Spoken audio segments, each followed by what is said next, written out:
What's up? How's it going? Terrence Lewis, LewisHelps. Welcome back. Doing a couple part series video on buying in Costa Rica. I'm in beautiful Costa Rica. I'm out here just spending some R&R, spending some time with the kids. Came in a little bit early, shoot some video for you guys, explore a little bit. Got the family coming in. They'll be here a little bit later on today. So right now I'm just kind of out enjoying, exploring, checking out the rivers, checking out the waterfalls, maybe do a little off-roading today, a little ATVing. But this video right here, man, is real estate. You know, this is Terrence Lewis of LewisHelps, 17-year real estate investor. If you do not know who I am, definitely tap into my IG channel at Lewis_helps, where you can find daily tips on real estate investing in the life, really in these properties, really fixing and flipping properties. So fixing and flipping properties or buying rentals and rehabbing them is what you want to do. This is where you want to be.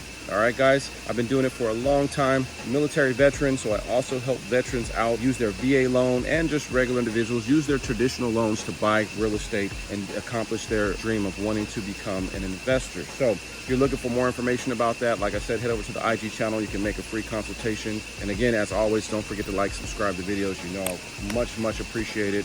Grow the channel. That way we can get this information out to more and more individuals. So don't forget to do that. So this video, we're buying in Costa Rica. I'm already in love. I've been here for 24 hours, looking for a destination to live, not off the grid, but more of a humble life, just more of a simple life, but be able to have some of the luxuries and some of the qualities of life that I really enjoy. I love having a river in my backyard. I would love for my kids to be able to come down and just throw rocks in the river, fish for a little bit, maybe swim, catch animals. They do that on our ranch. We have a ranch in California. Obviously, those houses are $700,000, $800,000, $900,000 and above. And so those liabilities can become very overwhelming. So we'd like to find another property. Costa Rica is where I'm looking. And so I want to share with you guys some information of what I'm learning out here in Costa Rica as I'm learning it and as I'm absorbing this information and doing it. So the first video that I explained to you guys, or that I shot already on this video, so if you haven't watched it, double back, go see the first part series on this one, because we talked about how properties are secured here, talked a little bit about the ability of banks to be able to finance the properties here, and we talked about some of the ways that you can acquire properties. This video more specifically is going to be ways of acquiring properties in a little bit more in detail. We're going to talk about some financial options, the nitty-gritty of how to invest here locally in Costa Rica. All right, guys, so let's just dive right in. Let's finance it. Let's talk about building. Let's get into the nitty-gritty of it. Let's get to it. Terrence Lewis, LewisHelps.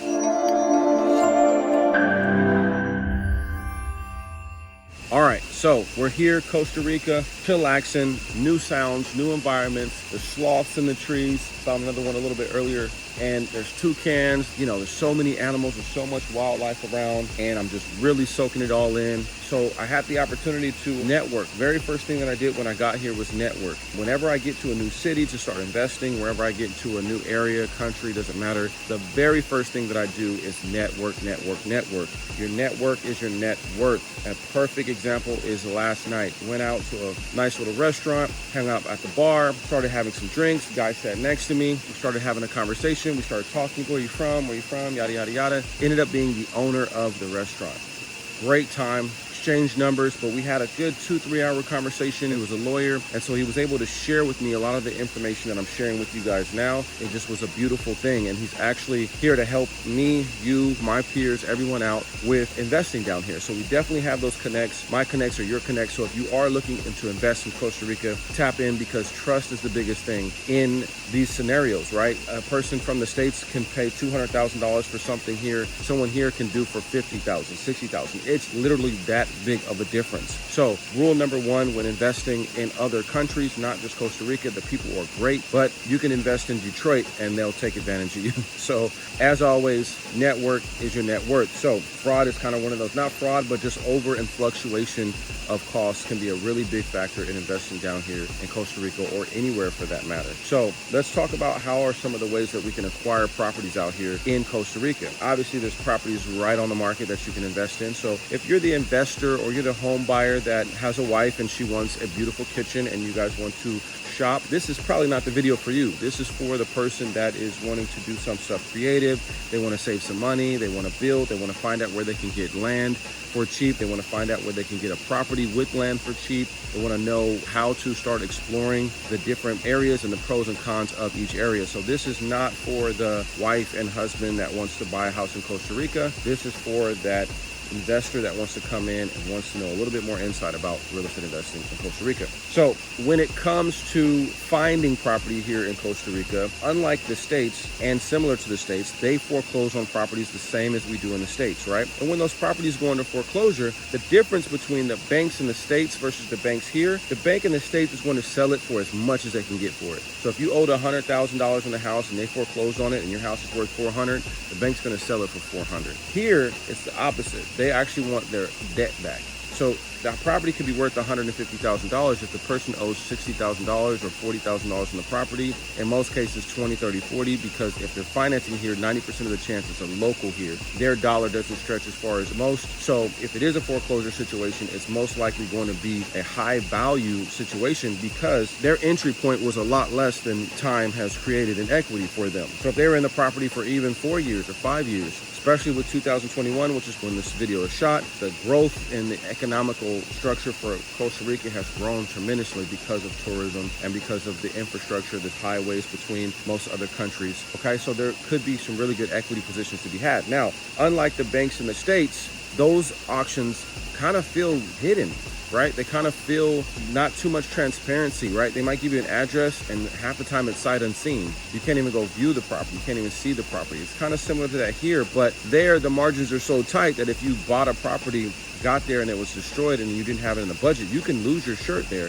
Here, you could buy a property for $17,000 and it's worth $120. It doesn't really matter what the property looks like. You're gonna be okay because you could build a whole house for $50,000. So your margins will always be a little bit more protected here versus in the States. When we were talking about auctions, in the States, those auctions feel like they're a little bit secretive and you gotta find them and you gotta bid on them sight unseen. Here, they're on Scantron's TVs in the bank. You walk into the bank and that bank's assets are displayed. They want to let the public know that they have debt they want to be relinquished of. So you can easily get access to a list of the foreclosed properties that that bank has or that credit union has. And it's not the same. Each bank has their own. So you can go around to each bank and collect that data of what properties in the specific area you're looking for that they have foreclosures on. And if you've built relationships with the individuals in those banks, even when you go back to the States, they may still email you a list. So if you create a criteria, which is what I always teach my mentees, you start with your plan and you start with a criteria. If everybody knows what you're looking for, the area specifically that you're looking for, the type of property that you're looking for, it's much easier to find it. So now you're back in the States. If you go back and they're emailing you these lists of properties, you find the one, bing, bing, bing, bing, that's it. It's in my price point. It's what I'm looking for. It has all the criteria of what I'm looking for.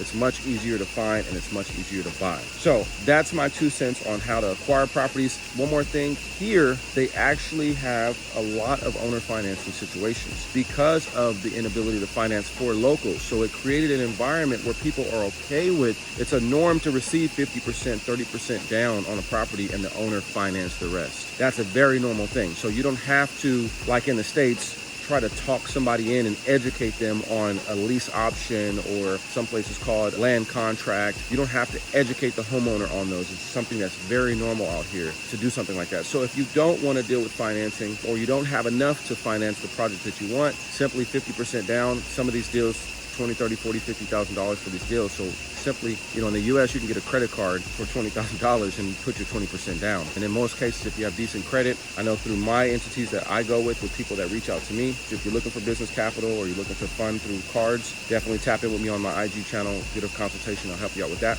But you can get 0% for 15 months or 12 months. You can use that as your down payment to purchase your property here in Costa Rica. The margins work the same as they do in the States. I have a guy here that has 2 properties, Airbnbs them, he makes $5,000 per property. So the margins are low, the entry point is low, the cash flow is there, the spread is there. So it's a great recipe for that. And to that point of those bank-owned properties, we are in an environment of COVID. And so unlike the States where we have all of these forbearance programs with our mortgages, we've got student loans that are being deferred, we got stimulus checks that are being given, we got unemployment that's just handing out money, whether you had a job or not. You've got all of these different stimulants in the economy to keep the economy going versus here, if you can't hack it, you can't own it. so those properties are coming more frequently, more abundantly. This is a really good time, good entry point to get into Costa Rica, because obviously, just like the rest of the world, it's all going to go back to normal. So tourism is going to come back into Costa Rica. The money is going to flow back into Costa Rica. Now is a really good time to enter. This is the bottom of a stock in Costa Rica. This is March. It's a really good entry point to get into these properties. Again, I don't want to make all these videos long, so I'm going to stop here. I'm definitely going to talk a little bit more about building properties here, land. I'm going to talk about permits, how you can get permits out here. I'm going to talk about builders. And so that's going to be on the next video. So don't forget to go ahead and jump over to the next video if you're interested in that type of information. And as always, I appreciate you guys rocking with me. Head over to LewisHelps IG channel. Make sure you guys follow over there. Like and subscribe right here, right now. Thank you for that, because I know you did it, because I know you care. Thanks for rocking with me, guys. This is Terrence Lewis with LewisHelps. I'll see you guys on the next one. Peace.